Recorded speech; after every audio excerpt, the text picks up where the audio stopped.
प्रश्न दो तीन बड़े महत्वपूर्ण उठते हैं। क्या चार्ज लगाया गया, क्या कारण से वसूली करी गई? हास्यास्पद है।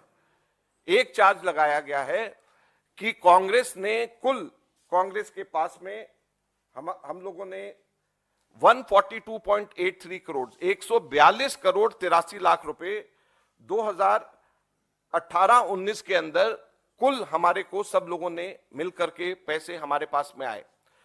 कितने? 142 करोड़ 83 लाख 142.83 करोड़ 142.83 करोड़ में से सिर्फ 14 लाख 49,000 14.49 लाख सिर्फ हमारे एक्स एमएलएज और एक्स एमपीज ने अपना एक महीने का अपना उन लोगों ने जो उनको मिलता है मेहताना मिलता है उस पैसे को उन्होंने दिया, जिसमें वेणुगोपाल जी ने भी उस वक्त 1,08,000 रुपया हमारी मनमोहन सिंह जी की कमेटी के हिसाब से दिया। ऐसे पूरी लिस्ट है कि जिन लोगों ने उस वक्त पैसे अपना एक महीने की तनख्वाह सिर्फ दी, और 142.83 करोड़ में से सिर्फ 14 लाख रुपए कैश में आने की वजह से 210 करोड़ की पेनल्टी लगा दी गई। 31 दिसंबर तक के हम लोगों को अपने अकाउंट्स देने थे। 31 दिसंबर की जगह 2 फरवरी को अकाउंट दिया गया, इसलिए सारे के सारे पैसे को उसके इनकम टैक्स के से हटा करके 210 करोड़ की पेनल्टी लगा दी गई। कभी भी आज तक ऐसा नहीं होता। अब दूसरा सबसे बड़ा प्रश्न टाइमिंग का होता है।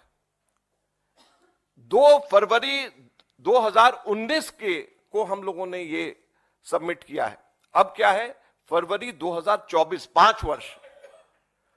तो 5 वर्ष के बाद में अब जाकर के सरकार, अब जाकर के इनकम टैक्स डिपार्टमेंट, जब एक हफ्ते के बाद में नोटिफिकेशन आने वाला है, अब जाकर के वो जागी है और जाग करके वो हमारे सारे बैंक अकाउंट में से पैसे निकाल करके सरकार ले रही है। ये कहां का न्याय? पूरी तरीके से सरकार की ये कोशिश है कि कांग्रेस पार्टी को पूरी तरीके से पंगु कर दिया जाए, क्रिपल कर दिया जाए, फाइनेंशियली, इकोनॉमिकली, आर्थिक तौर के ऊपर। पूरी कोशिश है कि सरकार की पूरी कोशिश है कि कांग्रेस पार्टी को आर्थिक तौर के ऊपर पंगु कर दिया जाए, क्रिपल कर दिया जाए, ताकि हम लोग इलेक्शंस नहीं लड़ पाए। अगर मान लीजिए हम लोगों के पास में बैंक के सारे पैसे हम लोगों के फ्रीज हो जाएंगे, तो कैंपेन कैसे होगा, पब्लिसिटी कैसे होगी, कैसे हम लोग जो है एक लेवल प्लेइंग फील्ड हम कैसे करेंगे?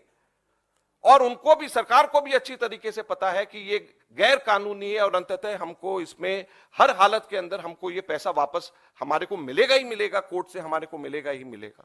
लेकिन जब तक चुनाव निकल जाएंगे और सरकार का अपना काम पूरा हो जाएगा, तो ये कुछ प्रश्न हैं जो बहुत महत्वपूर्ण है। और हम आपको, मीडिया को ये कहना चाहते हैं कि अब ये आपका कर्तव्य बन जाता है कि हमारे देश के अंदर लोकतंत्र की रक्षा करना। जो हम लोगों का कार्य होगा वो हम लोग करेंगे, सड़क के ऊपर उतर करके लड़ेंगे, आपके माध्यम से लड़ेंगे, पूरी ताकत से सरकार से लड़ेंगे। लेकिन आप लोगों से अनुरोध है कि कृपया मूक दर्शक ना बने। कृपया आप लोग इन सब चीजों को लेकर के लोगों के बीच में जाएं। हमें जुडिशरी से हमें उम्मीद है, हमें ट्रिब्यूनल से उम्मीद है कि हमारे साथ में न्याय होगा, हमारे देश के लोकतंत्र के साथ न्याय होगा।